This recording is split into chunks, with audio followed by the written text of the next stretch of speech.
when you find that they look at the same, not necessarily tribal or regional. I have said that.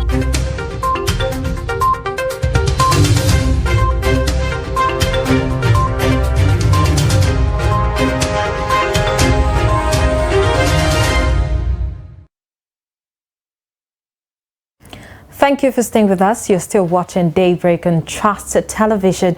And if you're still here till this time, but we started around 8 and you're still here, I want to say thank you. You're watching us from our YouTube streams, on social media platforms and on TV. Yes, thank you so much for being here. We just ended the discussion segment. In case you missed it, do well to follow our social media platform to catch up. Now it's time for us to look at some of the selected national dailies and see what's happening in Nigeria, because some of these national dailies kind of give us a sense of what the country is saying today. And we'll start from the home front. Daily Trust that has the lead story that says domestic foreign airlines agree on multiple designations. Interesting riders attached to them, and our businesses at risk. That's coming from indigenous carriers. Go and build your capacity, foreign airlines says, and then what bilateral air service agreement says. Page 4 has details of that story. Below that, we have Bernungwari villagers raise alarm over Ansaru militants' presence. Page 3. And the Daily Times newspaper, Daily Trust newspaper has details of that story. And then Kano, Dutse emirs seek government support for farmers. Page 7 has details. Ordering contractors back to site without payment wrong. Uroa tells a federal government. Page 7 has details of that. And we have a pictorial just close to that. We have the founder and chairman, Madam Alu Agro Allied Company, and Farouk Adamu Aliyu, and then briefing the Emir of Kano and Haji Aminu Adobayero and the Emirs of Duse. All of the Emirs there, that was on Saturday, so you can get details of that. See story on page 7 in the paper this morning. And there's something about Pandora's box, so evidence of how Bello Matoali blew billions in Cargo Airport. That's coming from the Zamfara government. You might want to take a look at that story. It's on page 22 and 23. That's about the headlines you can see in front of the Daily Trust newspaper this morning. All right, the Punch newspaper is up next. So let's take a look at the front page of the Punch newspaper for today, 23rd of October, 2023. Naira slums further exchanges at 1,190 naira to the dollar, depending on where you're getting your dollar from. But the steep rise continues, and let's see how this week pans out for Nigeria's currency. And fuel hits 685 naira a litre in parts of northern Nigeria, as reported on the pages of the Punch newspaper. Page 21 has all the latest on this new development. Assassination, police probe alleged attempt on Bello, even though we know that the governor of Kogi State has said that no such attempt was made on his life. Exactly. The commissioner raised that alarm. False alarm. False alarm, I must say.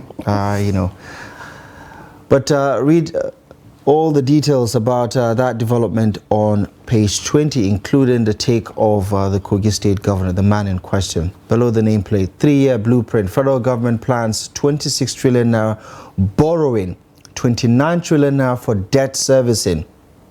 Talk about a broke country, right? Debt servicing to exceed capital budget spending by 7.69% amid slow economic growth. High debt servicing costs creating potential fiscal risks, government laments. And the lamentation goes on and on, even when we are in search of a solution from all the experts that the government has within the Federal Executive Council, as well as different government ministries, departments, and agencies. And 5 die, 15 injured in Lagos-Ibadan highway crash. And you can see some of the pictures there of that unfortunate incident that cost the life of 5 individuals. APC PDP hopeful as Supreme Court battle starts today. We're hearing a lot from all the parties involved about their projection for victory at the Supreme Court. All eyes now on the apex court in the country. Friends mourn Nigeria medical student killed in Philippines. Very unfortunate development. Yes, very. There. On page 42, you can read about the latest from the Israeli-Hamas war. Biden, Pope, protesters want ceasefire.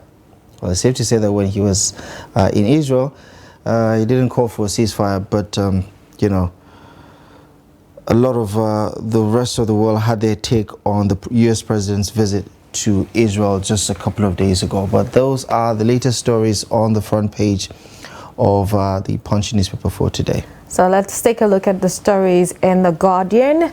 We have the lead story at 1,200 naira per dollar, 985 naira per litre. Fuel spice squeezes air travel and prices. All right, if you look below that, we have some interesting numbers and how this is affecting the aviation fuel and airlines. You take a look at that, and then page 6 has details of that story. And below the lead story and the information graphics, we have Wiki clarifies meeting with Israeli envoy as Pandef, INC knock Gumi. All right, get details of that story on page 3. Okika with NSAS. Falano ask minister to review plans on 500 million naira fine for convicts. Page 3 in the Guardian newspaper has details of that story. Rethink palliatives, step up productive engagement. That's an editorial page there, page 12. And the coalition resorts to protest lawsuit to stop purchase of 57 billion naira SUVs for lawmakers. What coalition? You get to have that detail on page 6. Supreme Court justices down by 1 as Musa Datijo bows out. All right, just as we're having calls for more, 10 of them, another bowing out. Get details of that story on page 8 this morning in the Guardian newspaper. Terrorists attack custom house, kill officer in Yobe. That's a very terrifying one. Page 8 has details.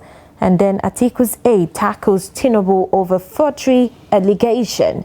Page 3. And those are the stories on the front page of the Guardian newspaper this morning. The Nation newspaper is up next. Fake Nadeko plots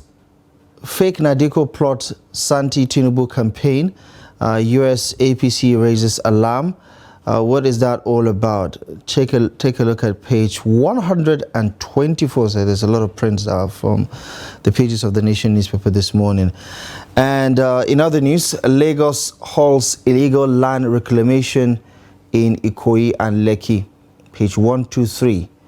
Why we can't return to sites by federal government road contractors. Much of it has to do with money, really. They have not been paid, and it's wrong for the administration, according to some, to take this position of forcing those contractors back to site. Page 124 has details. Also on page 123, that report about a crash that led to the death of 5 persons, leaving many others injured.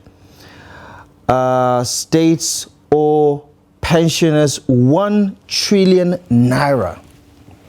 Earlier, we were talking about the life pension for governors. And then you have some of these states that still owe pensioners lots of money, but they're able to pay governors who are senators today huge sums of money on a regular basis just to take care of their needs. Defeating the real sense of pension. Yeah.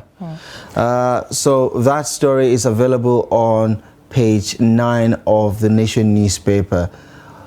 Appeal Court voids Senate Minority Leader's victory orders for a fresh election in 90 days. Edu, Nigeria's finance minister, says Tinubu's homegrown plan good to revive economy. There is no likelihood of Nigeria seeking international assistance on debt restructuring. Okay, let's take the minister's words on that. And you can do some further reading on page 4. Emergency economic bill targets tax reform, job creation and others. And finally, Supreme Court justices dropped to 10. Hearing of presidential poll verdict holds today, or begins today. And you have the pictures there of some persons nabbed in trafficking drugs out of the country. And I must say kudos to the NDLA for the fantastic work they've been doing over the past couple of years. Time to navigate some of these stories this morning. Suleiman Ubagaya, CEO, Skylimit Media Group, editor, and former Deputy President, Nigeria Guild of Editors, is joining us for today's newspaper review. Good morning to you, and thank you very much for stopping by again. Welcome. It's good to see see you. Pleasure being here. Right. Okay, let's talk about what's happening in the aviation sector, away from the fact that we now have a hike in the price of aviation fuel, and passengers are likely going to pay more for their tickets now for domestic and international flights. We also understand that there's some sort of major disagreement between domestic airliners and international ones. What is your reading of the situation, especially with regards to the operation parameters as well as modalities? Well, I've always been a major proponent of encouraging local industries and businesses to thrive, to be tilting the business environment in their favor. But here we are talking about BASA, Bilateral Air Service Agreement. Nigeria has more than 70 bilateral air agreements with different countries. 22 foreign airlines operate into Nigeria and out of Nigeria practically on daily basis. So the issues now are, can we just unilaterally, stop this multiple designations that have been provided for in the bilateral air services agreement? There is no way we can do so unilaterally. The law has to be followed. And in any case, BASA, which is the Bilateral Air Service Agreement, emphasizes on reciprocity, which means our local industries, that is the local operators of our airlines, have the leverage to also operate into the countries where those foreign airlines are operating from. For example, Air Peace, the local operator, used to go to Dubai until, of course, we had this issue with the government of that country. And nobody stops Air Peace or any other airline to operate. So the issue now is about capacity. Do we really have the capacity? I mean, the local operators, do they have the capacity? Just about 12 of them being registered. Yeah, and also, speaking of capacity, it's quite telling that you're only able to mention Air Peace, because we do know that they're the major airline in this country that has that capacity to go to the UK, to go to all of these other destinations. They have the aircraft, they have the staff, they have the wherewithal to do that, because I think just 2 weeks ago, we were talking about most domestic airliners unable to even meet the requirement by the NCAA to have the necessary aircraft for domestic routes, and they're even talking about a merger for some of these airlines. Exactly. The code sharing act that they are talking about will not yield any fruit, because you see, we all know, we are Nigerians, we all know that once you miss the first flight, if, for example, you are traveling to Lagos and you are unable to go by the first flight, then chances are that you could be delayed by several hours. There is hardly a local airline in Nigeria today that operates on schedule.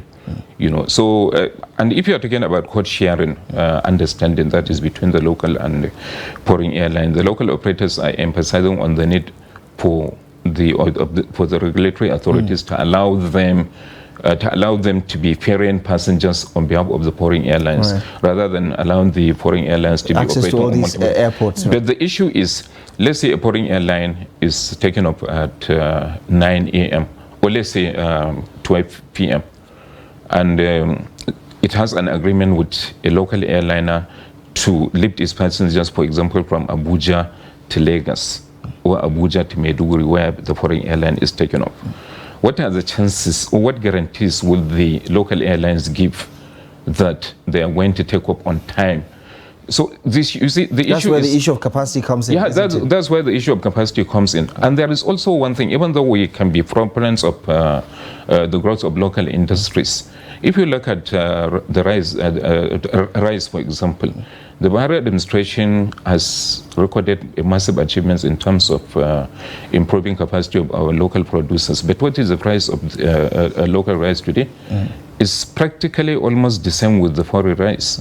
So which means even though some local producers will be encouraged, will be given all kinds of incentives by government, they do not reciprocate by making things easier for consumers, for other Nigerians.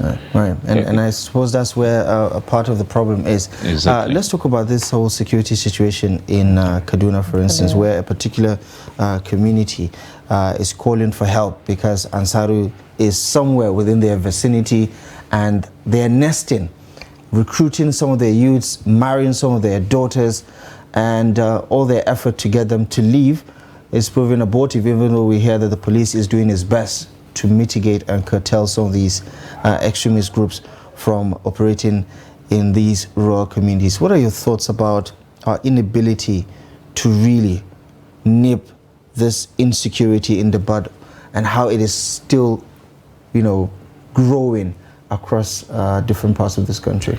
Okay, for me, fundamentally, there are 2 or 3 issues. One, globally, if you are talking about intelligence or actionable intelligence, the ratio of responsibility is 60% citizenry, 40% intelligence services. Why do you say 60% citizenry? No, that is the global, intelligence, social intelligence, because the locals are the ones that drive local intelligence, you understand? It's from when you are living in a locality that you will know that, okay, so person is a criminal or he is a terrorist or a bandit.